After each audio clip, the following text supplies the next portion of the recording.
Right now, let's talk to Tom Slater. He's editor of Spiked Online, has been joining us throughout the show. Good morning once again to you. I want to talk to you, and I will in a few moments, about where we are with Ukraine and where we are also on this need for us to ready for war. But first up, let's put the question to you that I'm putting to our audience. I'll get the numbers again. Donald Trump suing the BBC for over $10 billion over those fake news panorama clips that were spliced together 54 minutes apart from a speech he gave on January the 6th, 2021. Over the, he claims, stolen election in 2020. But it was doctored, it was put together, let's face it, completely knowingly by the BBC. Who are we kidding? You don't accidentally do that. And let's face it, it would have been done for political reasons, because we know how biased the BBC is. It's blatantly obvious every single day of the week.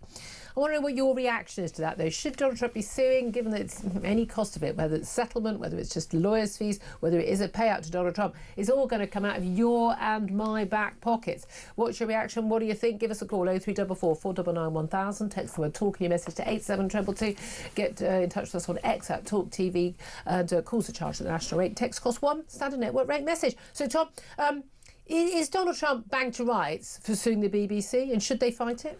Well, I think that, to be brutally frank, everyone knows what the BBC is committed here. It's not entirely obvious to me that this is going to have clear kind of legal standing in the way that he hopes it will. We'll find out.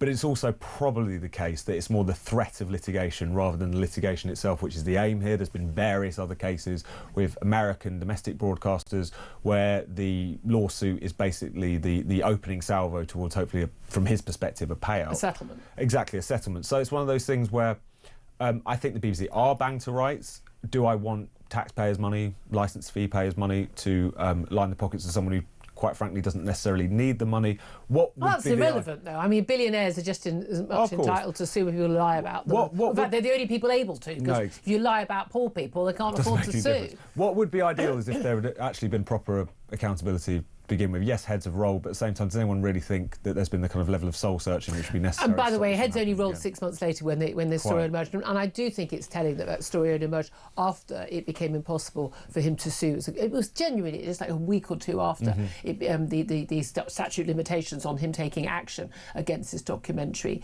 the makers of this documentary had ended under our laws.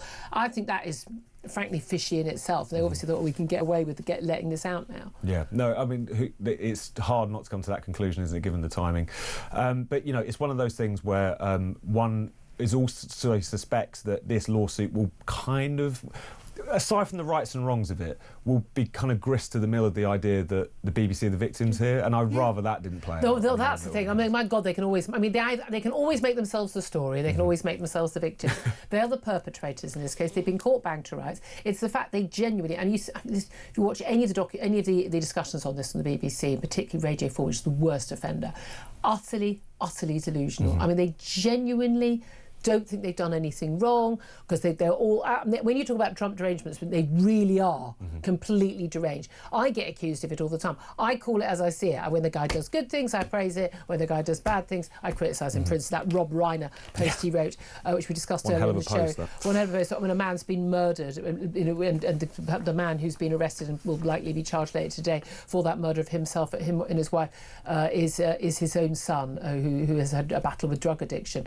And I mean, absolutely horrific crime and horrific circumstances, and Donald Trump thought it was a good idea because this guy's criticised him. And yet Donald Trump has said, he should be in prison, and Donald Trump has said, Rob Reiner has said Donald Trump should be in prison and been very critical of him. He's a Democrat, he's massively anti-Trump. Yeah, fine, but he's entitled to do that. He's a private citizen, okay? Donald Trump is the President of the United States. There is an argument where he kind of undermines his own ability to claim that his character has been damaged, and people would think less of himself as part of this defamation suit, when he himself creates people thinking less of him. I've said for months, over a year, I would have voted for Donald Trump in November 2024. He was the better of two options. His actual policies, by far better of the two options. But he makes it hard. He makes it hard to defend him. No, absolutely. And I think that's an important thing, because Trump derangement syndrome is very much a problem. Various parts of our own media and political class have fallen victim to it. There's also a bit of a problem with sort of Trump devotion syndrome, people refusing to accept any criticism of the man, even though there's all sorts of things that he's done, said, not said, which have not reflected well on him. And I think it's one of those difficulties, though, which is that there's just always kind of double standards on both sides. So we're just kind of arguing over, you know, who is the bigger liar, who is this, who is that. And the BBC thing is a good example of that. The defence, which is almost made of the panorama fudge, fabrication, whatever we want to call it, is that it might have technically been wrong, but the spirit of it is right. Yeah, I think is the most alarming thing in all of this. Like, you don't have to engage in, again, sort of Trump derangement syndrome to say, like, even if you are convinced that this man is uniquely dishonest and evil and whatever, why would you junk your own supposed standards in the face of that? It makes but also, no again, sense. if he did actually say it, you wouldn't need to make it up. You wouldn't need to splice two things together. And again, I mean, our media lawyer guest, Mark Stevens, has pointed out, I mean, there have been numerous cases, 8 cases, where judges have ruled that Donald Trump did have a role to play on January the 6th, you know, that hugging up the crown and everything, but categorically has never been criminally charged. Because, and not just he lost it, he has never been criminally charged. Why? Because he did not say, go and riot at the Capitol. You could argue, oh, well, he was geeing them up and everything. Yeah, he told absolute lies. He knows perfectly well the election wasn't stolen from him. But then, by the way, so did Hillary Clinton and that lot know perfectly well the election wasn't stolen from her in 2016. So, you know, they made up lies as well in 2016. Doesn't justify anything. They're all as bad as each other as far as I'm concerned.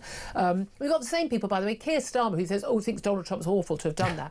Keir Starmer spent 3 sodding years telling all of us ahead of the 2016-2019 that we didn't know what we voted for Brexit, and again, supporting all these Russian interference theories and the like. So, frankly, they can do one as well. They're all as bad as each other.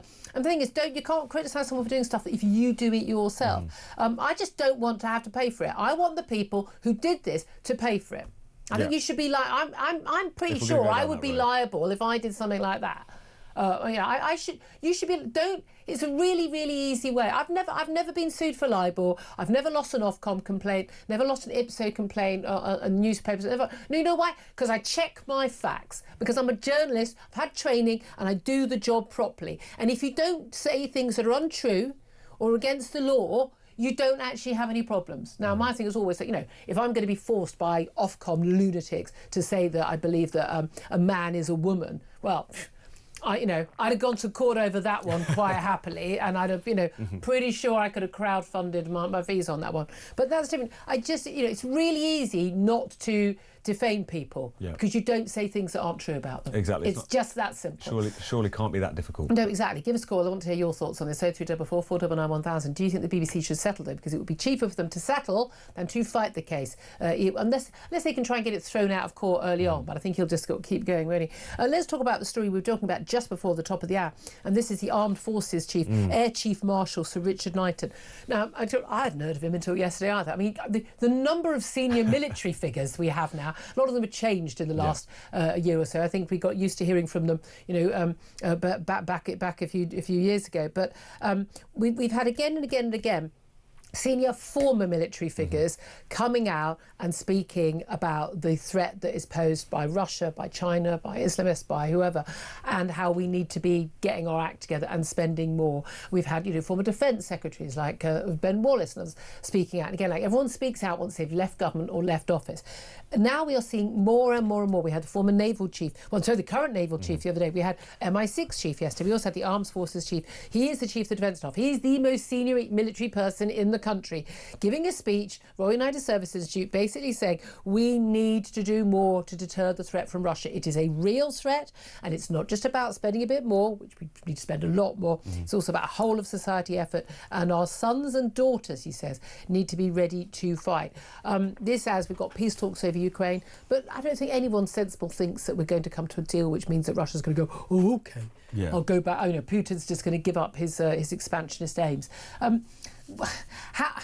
What is the issue here? Is it that we've got politicians with their heads in the sand? Is it that we've got voters who just want to enjoy the Cold War peace dividend for just that another decade if they can?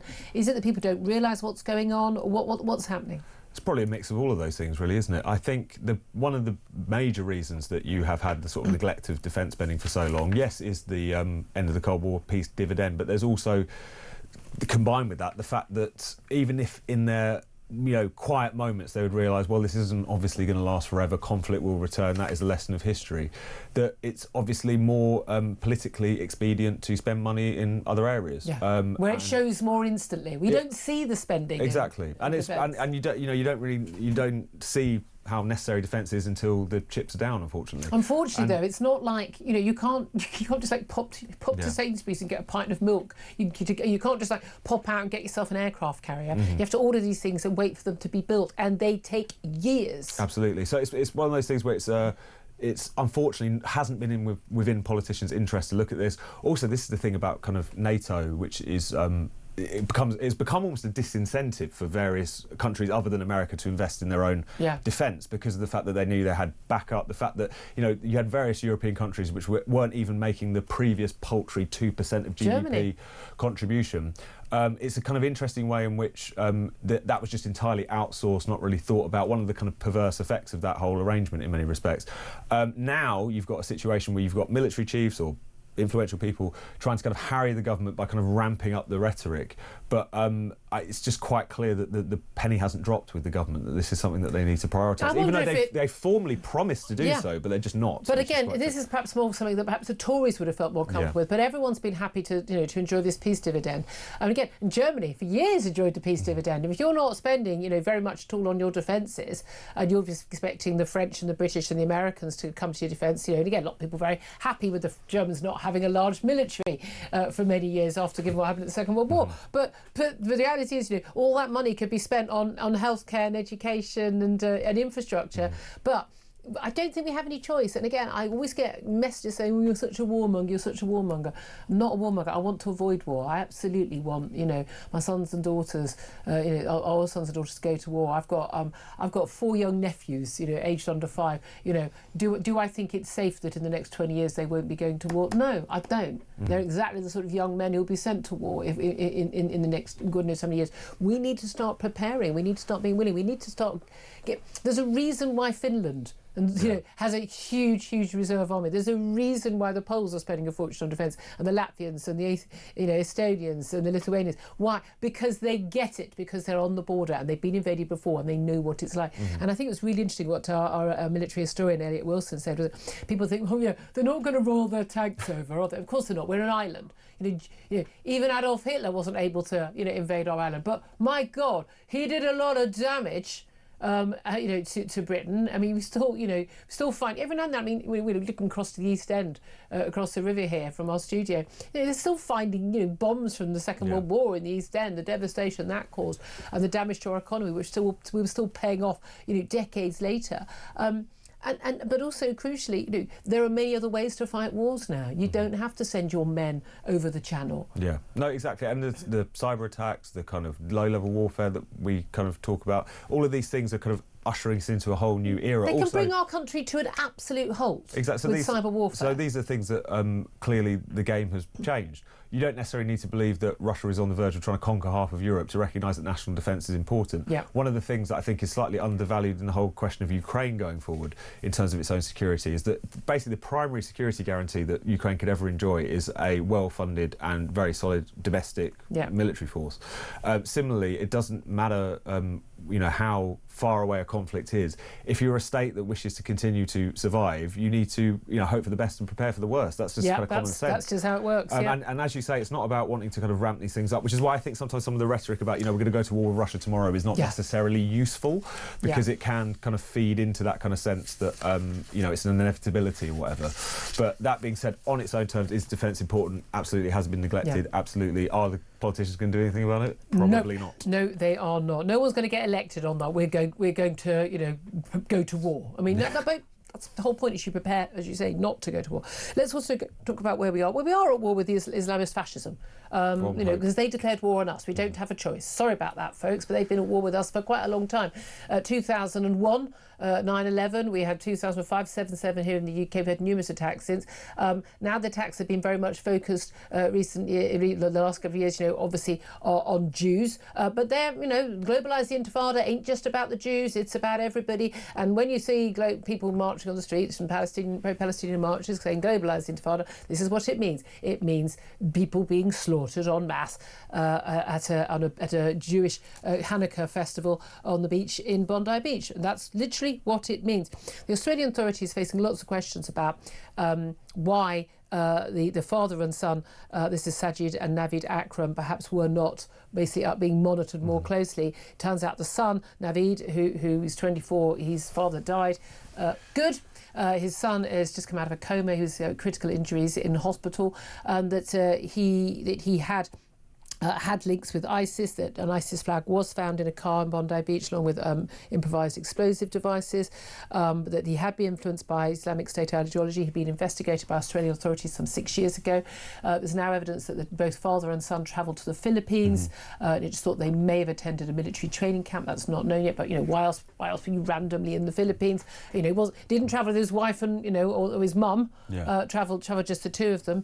Mum, of course, mum stroke wife, knows nothing about any of this, but I mean, not asking many questions, a lot, as we often see in these cases.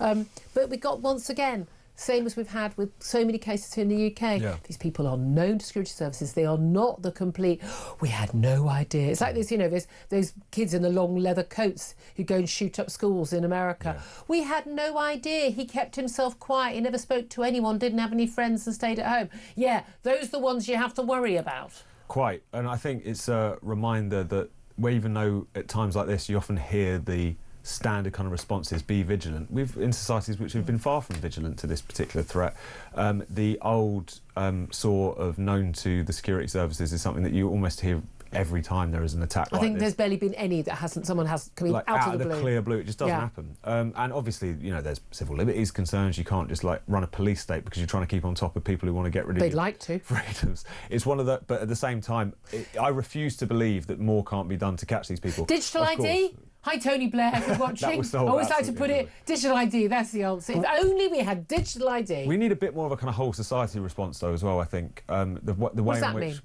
by which I mean, as individuals, we need to root out and confront this where we find it. There needs to be a very high social cost to anyone who is engaging in, whether it's anti-Semitism, Islamism, whatever. But there also kind of vigilance as society. Like the number of times that people are actually, say in this country, actually referred to counter-radicalisation efforts and just nothing happens.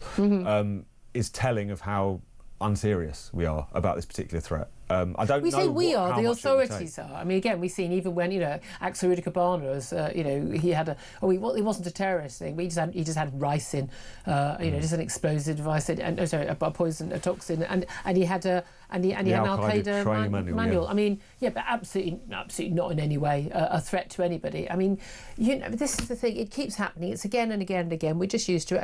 One of the things that most annoys me, beyond the thoughts and prayers and vigil nonsense, and I'm sorry, I absolutely, my heart goes out to anyone affected, and indeed, Jewish community in Australia and around the world. Their fears are completely legitimate, and people feeling genuinely, nothing is being done about rising anti-Semitism. We're in the 1930s yet again, but in terms of the politicians and the media giving it all the we're so concerned. No, you're not concerned. Otherwise, you'd do something about it, and you'd have the proper conversation. The proper conversation is who is doing this, how are they able to do this, and why are they doing it, and crucially, what will we do to stop them? And then doing it. And it's like thinking, isn't it awful that 14-year-old girls are getting sexually assaulted by illegal migrants arriving on boats from France? Well, if you're worried about that, wouldn't you stop it from happening in the first place by stopping those people being in the country or being free on our streets? And the same with this. I mean, again, I think we need to stop giving people the benefit of the doubt. When people are on the watch list, or people are being suspected, I think there's too much benefit of the doubt. And particularly when you're often talking about people who come from migrant families who have dual nationality. They are, and in fact, this guy, the dad who's dead, Naveed Akram, was an Indian citizen, it would appear. I think if someone has got, I mentioned the show yesterday, if someone's a dual national or a foreign national and there is any security doubts about them, I'm sorry, I don't think you have the same rights as a British citizen, and I don't think we can go with balance of probabilities. I think we have doubts about you. I think we ship you home. I'm sorry, I just don't think the risks are worth it anymore. We've imported this problem. We definitely imported the problem. Not that Europe didn't have its own problems with anti-Semitism in the first place, but we imported Islamofascism Islamic extremism and that radicalism, and we need to export it. No, I think that's perfectly fair, and I think it's also quite clear that there just needs to be that kind of higher threshold or lower threshold for when there's intervention. I mean, it's quite obviously part of the problem is the size of the problem. Tens of thousands of people on the watch list. Is it 45,000? 40,000 last time I checked on the terrorism watch list. Probably gone up. No, exactly. And I mean, I'd put everyone who's on a pro-Pal march. I would put everybody. Well, if you're on a march where people are shouting, you know, globalise the Intifada, and if you're dancing in the street after people are murdered in a synagogue in Manchester or at a music festival in Israel, or as we've seen people celebrating after the murders on Bondi Beach, I need you to be on the watch list because you are dangerous. I suppose the difficulty is the watch list is so big you can't keep watch of all of them. Now this is the thing. So here's the thing. So you can't keep watching all of them. Well, okay, then you know what? Then we're going to have you tagged. And the people say we need to get information. No, or if you've got dual nationality or foreign nationality, you're gone.